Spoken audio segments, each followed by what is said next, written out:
Olá pessoal, tudo bem? Professor Bruno aqui com vocês, galerinha, para te dar sequência, para a gente continuar os nossos estudos sem perder o foco, tá? Hoje eu estou lá na aula 2 ainda, Biologia A, né? Falei para vocês que eu dividi essa aula em 2 momentos, né? Para ela não ficar tão pesada, né? E para eu poder diferenciar, né? Compostos orgânicos e inorgânicos. Hoje eu vou falar um pouquinho dos compostos orgânicos, falar um pouquinho dos carboidratos e dos lipídios, né? Então a composição química da célula, carboidratos e lipídios, beleza? Vamos lá então, gente, vamos começar. Tá, o que eu tenho a respeito, né? Então vamos pegar o canetãozinho aqui.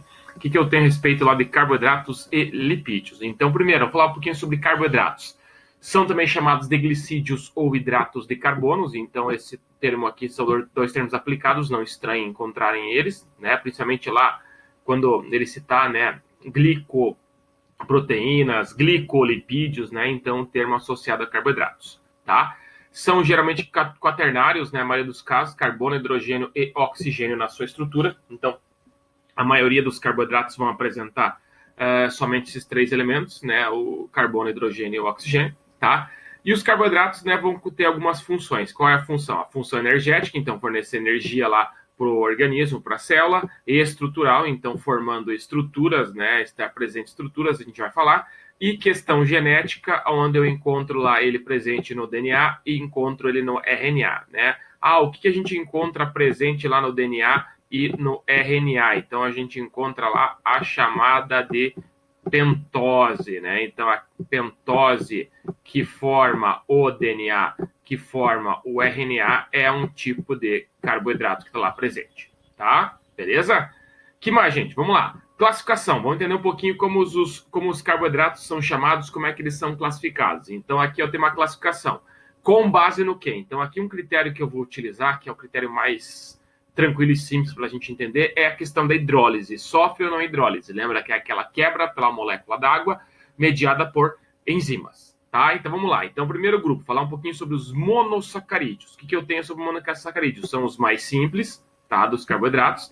Não sofrem hidrólise, tá? Por que não sofrem hidrólise? Por que eu não quebro esse carboidrato? Porque eles, pelo fato de eles serem simples, a célula consegue absorver diretamente. Então, ela passa pela membrana, sim, então não precisa quebrar, no caso, esse carboidrato. Então, não é hidrolisado. Ele tem uma fórmula geral, que eu vou representar assim, né? CN, H2N e ON. Então, quer dizer o quê? Que para cada carbono, eu vou ter 2 hidrogênios, e para cada carbono eu vou ter um oxigênio, tá? Então, como assim, ó? Vamos fazer a relação aqui, ó. C6H12O6. Então, aqui, ó, a relação, né? 1 para 2, ó. Então, para cada carbono eu tenho 2 hidrogênios, e para cada carbono eu tenho um oxigênio. Então, 1 para 1, 1 para 2 aqui, tá? Então, essa é a representação. Então, a grande parte, né, dos monossacarídeos tem essa fórmula geral.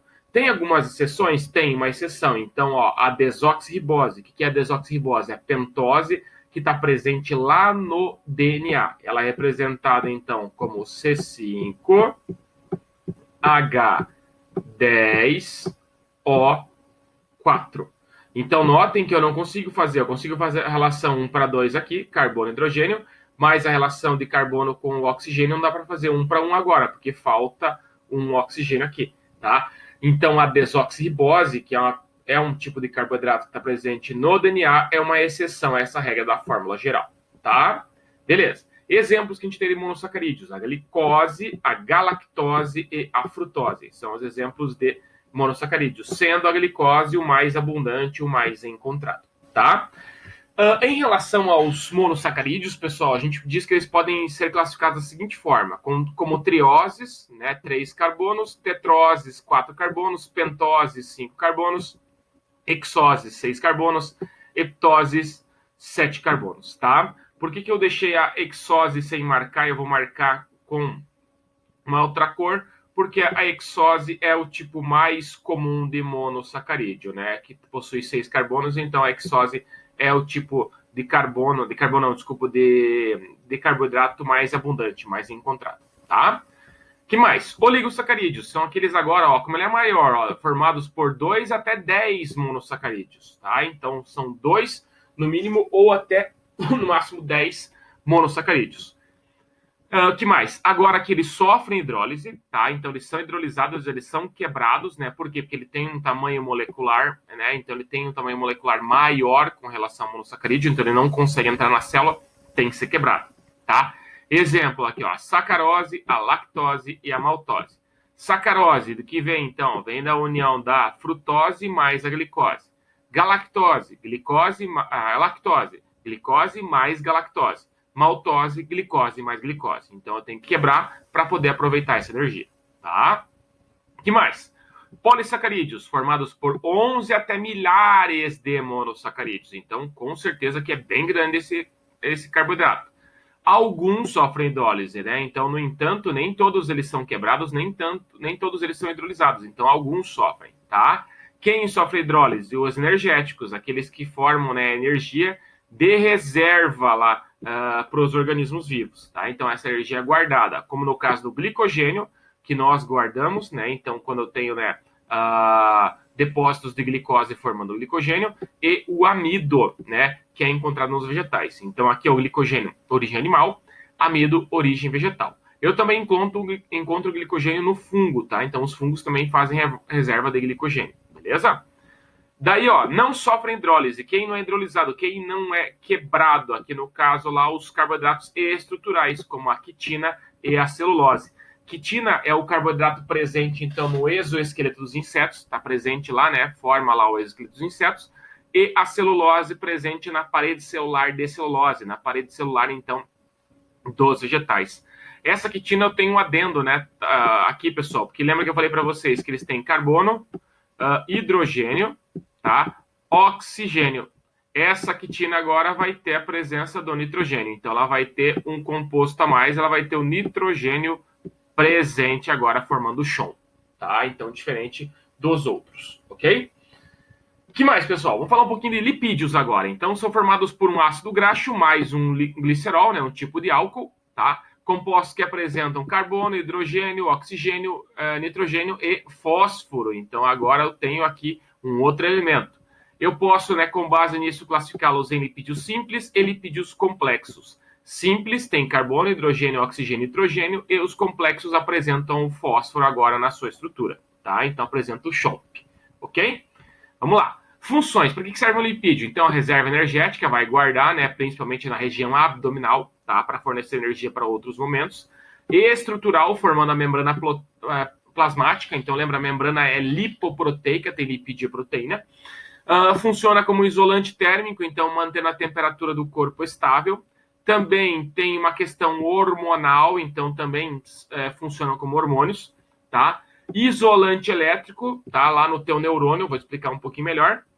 Impermeabilizante, né, de superfícies, e também zonas de amortecimento contra choques mecânicos, né? Então, dando uma proteção, tá? Beleza? Que mais? Vamos lá. Grupos desses lipídios. Quais são? Glicerídeos. Quem entra aqui? Os óleos e as gorduras. Lembrando aqui que o óleo é de origem vegetal e a gordura é de origem animal. Outra distinção que eu digo também, óleo é encontrado no estado líquido, gordura no estado sólido, beleza? Aqui, ó, o que eles promovem? Reserva energética e também atuando como isolante térmico, né? Principalmente na região abdominal, tá? Carotenoides, aqui são pigmentos, né? Pigmentos que ocorrem em animais e plantas, então estão dando cor, né? Dando coloração a esses animais, a essas plantas, tá?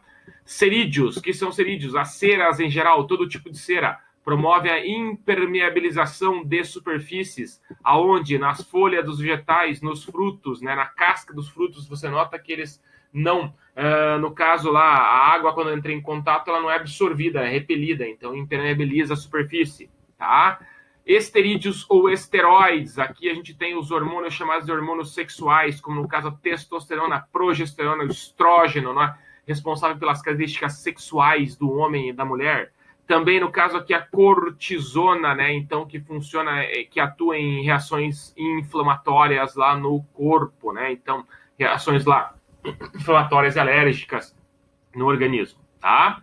Que mais? Fosfolipídios, né? Agora eu falo dos complexos, tem uma composição, né? A composição da membrana plasmática, eles formam a membrana plasmática, né? Junto com as proteínas. Um fosfolipídio é importante saber aqui, ó, eles têm um comportamento anfipático, tá? O que significa esse comportamento anfipático? Então, aqui, ó, a estrutura do lipídio, desse fosfolipídio, tem um comportamento duplo. Como assim um comportamento duplo? A cabeça que está aqui, ó, ela é hidrofílica. Isso quer dizer o quê? Afinidade pela água. E a cauda, ela é hidrofóbica, aversão à água. Então, eu coloquei aqui, ó, cabeça hidrofílica, cauda hidrofóbica. Então, quer dizer que a cabeça fica voltada para o meio aquoso e a cauda para o meio não aquoso, tá? Então, é dessa forma que se comporta uma molécula anfipática. E, por último, os esfingolipídios, que são aqueles ligados, né, com a formação da bainha de mielina, que está onde? Presente lá no neurônio, né? Qual é a ideia desse esfingolipídio presente no neurônio? Então, aqui a bainha de mielina, né, a condução, né, atuar na condução do impulso nervoso, né, que vai passando por aqui, ó, tá? Vai passando por aqui até chegar lá a outro neurônio, chega num tecido, num órgão, levando uma informação, né, encaminhada lá pelo teu cérebro, tá? Então ela vai manter esse potencial de ação, ela vai fazer com que ocorra esse isolamento elétrico para as informações serem carregadas no caso, tá? Beleza? Gente, então, ó, hoje eu queria falar isso com vocês, então, sobre carboidratos e lipídios, tá? Deixando claro, então, quais são as diferenças, como é que eles atuam, né? De que forma eles auxiliam, né, a célula, as estruturas e os organismos, beleza? Tranquilinho? Então, ó, 2 compostos orgânicos hoje, tá? Galerinha, espero que isso tenha ficado tranquilo, que tenha sido de fácil entendimento, tá? Um grande abraço para vocês, se cuidem.